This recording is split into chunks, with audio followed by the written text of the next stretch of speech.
झांसीराणी लक्ष्मीबाई 1857 मसीह सिपाही विद्रोह आरंभ करी मत देखी इंग्राजी मैंने चमकी विरुद्ध प्रथम लड़ाई लड़ी राणी चिन्नबा निज प्राण को बलिदान देती राणी भेलु नचियारी मु देश बलिदान देती मु सावित्रीबाई फुले मो जो नारी मैंने आज पढ़ा और पढ़ेबा सुजोग पाई।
साधारणतंत्र दिवस यही साधारणतंत्र दिवस हेबार पालन हेबार 77 वर्ष होगा ना नहीं आम स्वाधीनता होते 1947 मसीहा अगस्ट मास 15 तारिख सत किंतु देश को गोटे शासन खसड़ा प्रस्तुत करने आमर ज्ञानी गुणी महल चिंता करला डॉक्टर बी.आर. अम्बेडकर कठोर परिश्रम फल आम देश गोटे संविधान प्रस्तुत है। यही संविधान लिखा दीर्घ बी.आर. अम्बेडकर କଠିନ ପରିଶ୍ରମ କରି ଆମ ଦେଶରେ ଏକ ବିରାଟ ସମ୍ବିଧାନ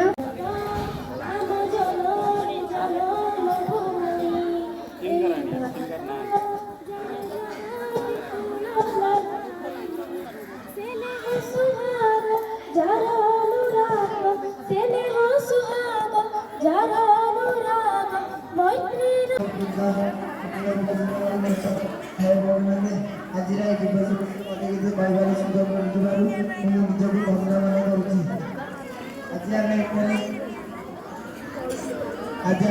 ସାଧାରଣତନ୍ତ୍ର ଦିବସ ଉପଲକ୍ଷେ ଆମେ ଏଠାରେ ଏକାଠି ହୋଇଛୁ।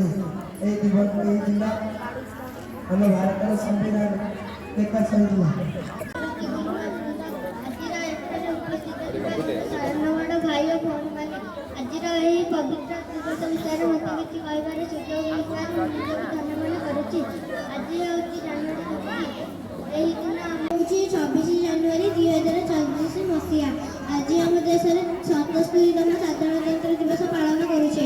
ବହୁ ବର୍ଷ ଧରି ଆମ ଦେଶ ବିଦେଶୀମାନଙ୍କ ଶାସନରେ ଥିଲା, କିନ୍ତୁ ପୂଜ୍ୟ ମହାତ୍ମା ଗାନ୍ଧୀ, ସୁଭାଷ ଚନ୍ଦ୍ର ବୋଷ, ଜବାହରଲାଲ ନେହେରୁ, ଭଗତ ସିଂ, ସରୋଜିନୀ ନାଇଡୁ ଏହିଭଳି ଅନେକ ସ୍ୱାଧୀନତା ସଂଗ୍ରାମୀମାନଙ୍କ ପାଇଁ ଆମ ଦେଶ 1947 ମସିହା ମଧ୍ୟରାତ୍ରିରେ ଆମ ଦେଶ ସ୍ୱାଧୀନତା ଲାଭ କଲା।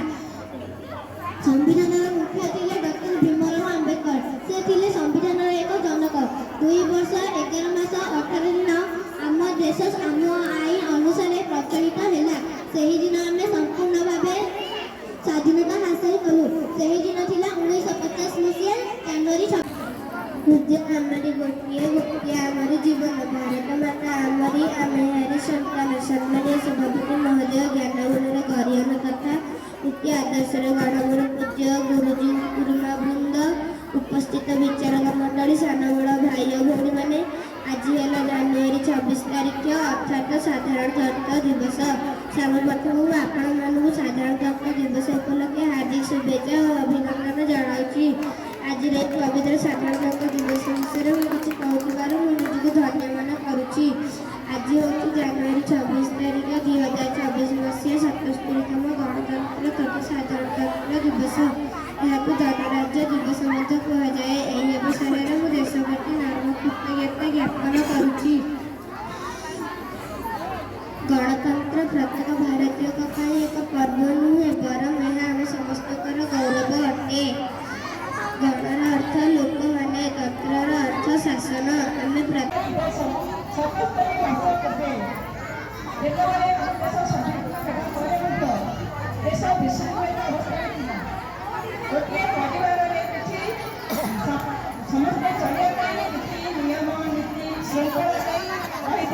ସଭାପତି ମହୋଦୟ, ବିଦ୍ୟାଳୟର ସଭ୍ୟ କର୍ମକର୍ତ୍ତା, ଶିକ୍ଷକ ଶିକ୍ଷୟିତ୍ରୀ ଏବଂ ସବୁଠୁ ପିଲାମାନେ, ବିଦ୍ୟାଳୟ ସହିତ